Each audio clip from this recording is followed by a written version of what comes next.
Two videos, same professor, same face, same accent. In one, he's warm. In the other, he's cold. Students watching the warm version rated his appearance as appealing, his accent as charming, his mannerisms as likable. Students watching the cold version rated those exact same things, the exact same face, the exact same voice, as irritating. And when you asked them afterward whether his warmth had influenced their judgment of his appearance, they said no. This is how your brain builds a person. But here's the part most people miss. This is the halo effect. One strong impression, a face, a voice, a name you've heard, spreads into every other judgment you make about that person. Attractive, confident, famous. Your brain picks up that single signal and paints everything else in the same color. Smart, honest, competent. You don't notice it happening. That's the part that matters. The term comes from Edward Thorndike, 1920. A psychologist at Columbia trying to understand why officers rating their cadets kept giving them identical scores on unrelated traits. Physique correlated with intelligence, energy correlated with loyalty, which shouldn't happen, unless the brain isn't really rating the traits. It's rating the person, and then pretending it rated the traits. To understand why we know this happens, you need to look inside the experiment. In 1977, two psychologists at Michigan ran the experiment you just watched. Richard Nisbett, N-I-Z-Bet, and Timothy Wilson.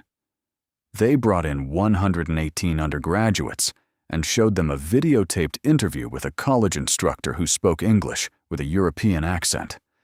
Half saw the warm version, half saw the cold version. Same instructor, same accent, same face. Then they rated his appearance, his mannerisms, and his accent. Three things that had nothing to do with warmth. Warm group called them appealing. Cold group called them irritating. Then Nisbett and Wilson asked the participants the question that mattered. Did his general demeanor influence how you rated his accent? Most said no. They were certain they judged each attribute separately. They hadn't. The paper, published in the Journal of Personality and Social Psychology, made the point bluntly. The participants were unaware of the influence, even when asked directly. The science is one thing. Watching it cost people real years, and real money is another. Once you know what to look for, you see the halo in places where the cost is measured in years and dollars. Courtrooms first. In 1980, John Stewart tracked 67 real criminal defendants across actual trials. Observers rated each defendant's attractiveness. The more attractive ones received lighter sentences. A 1994 meta-analysis of 25 mock jury studies, 56 separate effect sizes, confirmed it. Attractive defendants are less likely to be convicted, and when convicted, receive less punitive sentences. Not dramatically less. Consistently less. Now elections. Alexander Todorov at Princeton, 2005, showed people 1-second photos of U.S. Senate candidates. 1 second. No party, no policy, no name. Just a face. Participants guessed who looked more competent. Those snap judgments predicted 68.8% of actual Senate race outcomes. In races with an incumbent, 72.9%. Voters will tell you their reasoning is about policy. The data says the face did a lot of the work before policy ever showed up.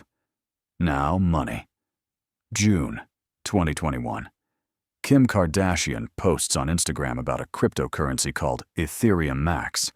She has paid $250,000 for the post. The token collapses. The SEC charges her. October 2022.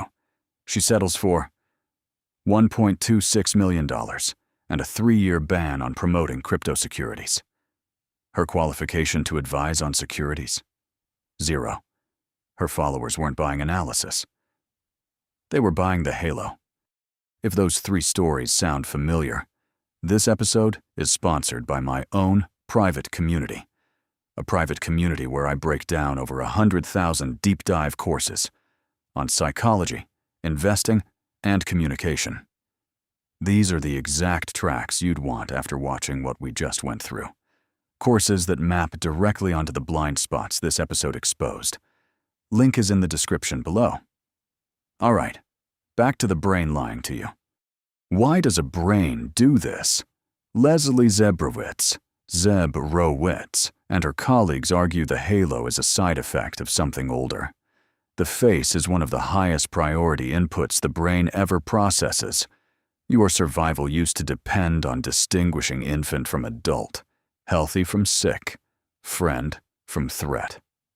That detection system fires fast, and it overgeneralizes. Adults with baby-like faces trigger the baby detector and get judged as naive. Symmetric, healthy-looking faces trigger the positive effect circuit and get judged as trustworthy. The functional MRI work confirms the leak is physical. A 2020 meta-analysis by Chuan Peng, and colleagues found that viewing attractive faces consistently activates the medial orbitofrontal cortex and the nucleus accumbens, your reward system. The attractive face isn't just evaluated, it's rewarded, and that reward signal arrives before your deliberate judgment has even started. This is why you can't just decide not to do it. The machinery runs below the level you have access to, so if you can't turn it off, what actually helps? You can't turn the halo off. You can stop feeding it the data it needs. First, structured evaluation. A 2022 meta-analysis by Paul Sackett, SAKET, and colleagues found structured interviews predict job performance more than twice, as well as unstructured ones. 0.42 versus 0.19. The technique is simple. Decide the criteria before you meet the candidate. Ask every candidate the same questions. Score each answer independently.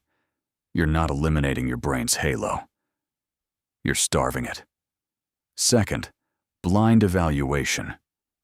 Claudia Golden, Gohl Din, and Cecilia Rouse studied what happened when major U.S. orchestras put a physical screen between the candidate and the jury.